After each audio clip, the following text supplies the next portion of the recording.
C'est l'affiche d'un film dont on a fait l'avant-première. On a fait un petit pot à la fin de ce film au Pixel, donc il y a eu beaucoup de monde.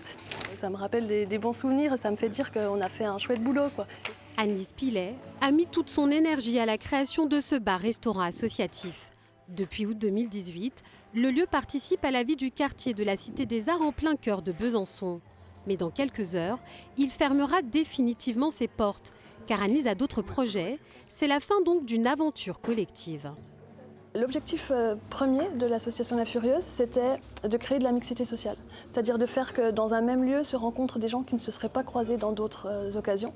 Et de faire que voilà, ça crée du lien social entre les gens, que ça crée de la tolérance, de l'entraide, des envies de solidarité.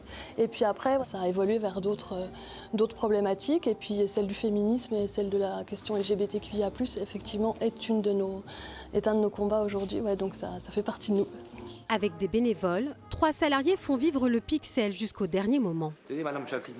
Merci beaucoup. Vous Santé avez à vous. rempli, hein. Merci. Au total, 800 événements, concerts, spectacles et débats ont eu lieu en 5 ans, portés par des associations comme le Bastion de Guillaume Dampenon. Il regrette la disparition d'un lieu pour tous au-delà des différences.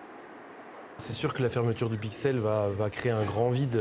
Cette dimension militante, elle est transversale dans l'ensemble des activités que pouvait conduire le Pixel. Et c'est aussi quelque chose qui nous guide, nous, au Bastion, au quotidien, dans la manière dont on pense et dans la manière dont on conduit les projets.